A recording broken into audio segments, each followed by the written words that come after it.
Bruce Lee started to teach Westerners, a lot of traditional Chinese didn't appreciate it.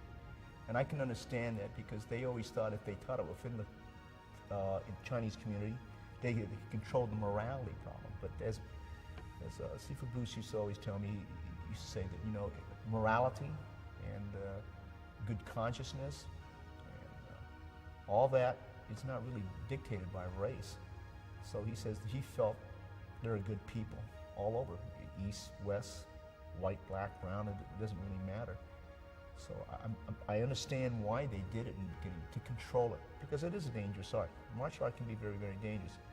But as I said before, morality is not dictated by race, it's dictated by a person. And there are good people and bad people in all races, in all his films.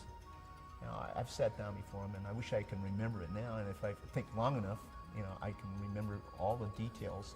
But right now at the time, I know that for sure that he wanted to educate people, and each film had a message in it, and a message he wanted to get across. So like the way he moved was not static. A person at the end of those days would try to criticize, well, his heel is up. Oh, he's moving around like a boxer. A lot of martial artists didn't move on. They were very static. They stood down in what they referred to as a gung bo or a forward stance and everything.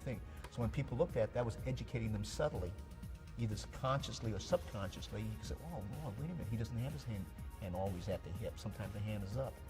So there were many ways that he could educate the public. People like Art Wong, Bruce Lee, they opened the door for people. They allowed people to train in an art that was usually reserved for their race only. There was a time even the Japanese prefer to have strictly Japanese students, and then when they came over here, so it's a kind of a unit where you can bring East and West, and it's martial art, whether it be karate or kung fu, has allowed the blacks, the Latins, the Asians, and the Western people to come as one unit, because they're trying to perfect themselves in a martial art.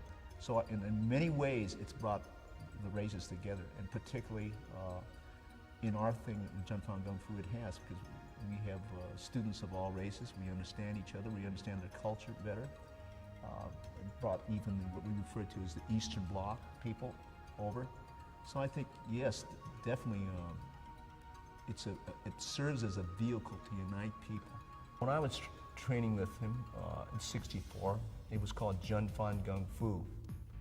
And I believe around '65, he had this thing called, I think he said, I'm going to call it the Tao of Chinese Kung Fu, which means it embraces many, many different aspects of training method. And what he was trying to tell me always is I'm not trying to take a little bit from Choi Li Fan and a little bit from praying mantis and a little bit from Wing Chun and then put a little Western boxing.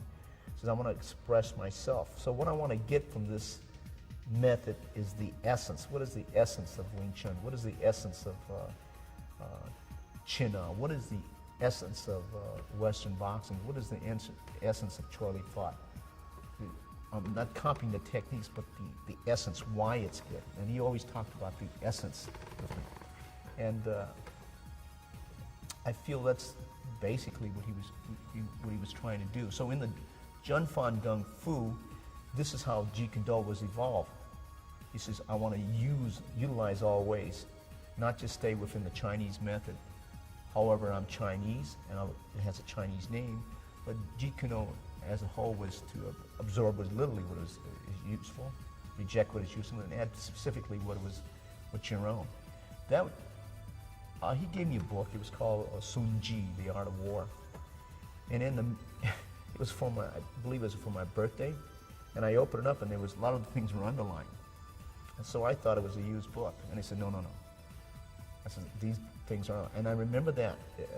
I think it comes from Mao Zedong, but he got it also from Sung Ji, which was older, but it went like absorb what is useful, reject what is useful, and add specifically what is your own. Even as the yin-yang symbol, using no way as way and having no limitation as limitation. Using no way as way, it means I don't use a Chinese way or a Japanese way. I use no way as the way, and I'm not going to be limited by a limit. That if you train strictly in the Chinese system, you will use strictly Chinese.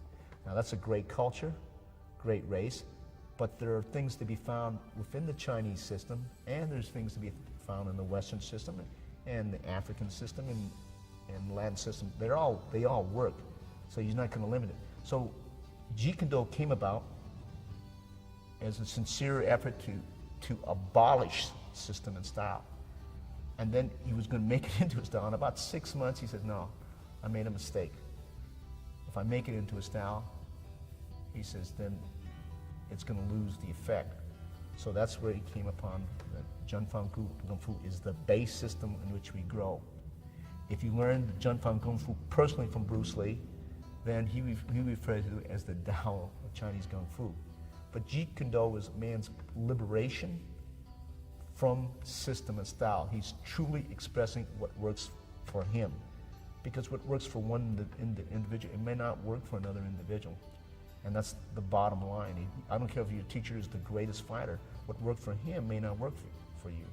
This is during this time period in the 60s when no one made contact, and this actually was originally used for football. So what we did is take the air shields and the foam shields that they use in football, because football makes contact, and at that time karate people, it was mainly point karate. They didn't make very much contact, and they mainly kicked the air. So he liked to kick objects, and one of his favorite tools he used was the foam shield, which he liked, and he used the air shield.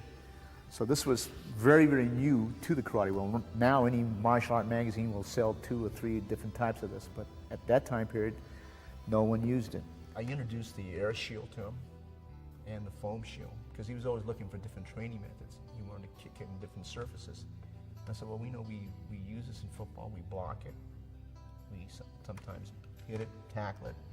I said, let's try punching and kicking it. And he said, nah. Well, at first he said he didn't think it was going to be very good. But when I came back the next day, he had all these drills that you could do on the air shield and on the foam shield. And the reason why, he says, sometimes when a person kicks, you really can't tell if there's substance in it. And at that time period, everyone kicked that lockout side kick, or they did that round kick and the gi pop when they did the side kick and the round kick. And people mistook that for power. And he wanted to show that sometimes when you kick, he says, you got to see the results. And when you kick the air shield and you kick the foam shield, there is right away, it reevaluates your power, your direction of the kick. And so that's why he liked it so much. If you look up here, this is the sign or the plaque that we have here. This is the truth in combat is different for each individual in the style. Research your own experience, absorb what is useful, reject what is useful, and add specifically what is your own. This here used to hang in the Chinatown school along with our other albums. This one hanged in our backyard. That would place it 1970. This, of course, is the picture of Sifu Bruce. To people here, he's referred to as the Sigung. And this thing I inherited from Sifu Bruce, this is actually was in the Oakland branch, Bruce Lee's Tao Chinese Kung Fu, using no way as way. That literally means that he doesn't use any particular way, whether it's Chinese way or a Japanese way or an Okinawan way or a Korean way. He uses no way as his way, and having no limitation up there means it means that he doesn't limit himself to one particular style or one particular discipline or one particular system or one particular way of using no limit as his limitation. This up here is the sign that hung in the first time he opened publicly, 1974. Man, the living creature, the creating individual, is always more important than any established style or system. This is a quote he gave back in 1968. This here is another quote. He says, my followers in Jeet Kune Do, do listen to this. All fixed set patterns are incapable of adaptability or pliability. Truth is outside of all fixed patterns. He's talking about drills, he's talking about styles, he's talking about systems. It didn't matter what art you took, as long as you can express yourself. I've always believed that really a person, if he's really good and really talented and he's very athletic, it doesn't matter if it's a Japanese system or a Korean system or an Okinawan system or a Chinese system. You're truly expressing yourself. So you don't really fight like the system that you've been brought up. You are expressing yourself. Although the system will help in your training, you're really expressing yourself. So whether he comes from a Thai system or an Indonesian system, you express the Thai element in there and the training in there, but really down deep you're expressing yourself. You're being by yourself. You know, you're truly expressing yourself, not the system. And I think that's what he was trying to say. You want to express yourself, not so much if it's a Japanese system or a Chinese system. Be yourself.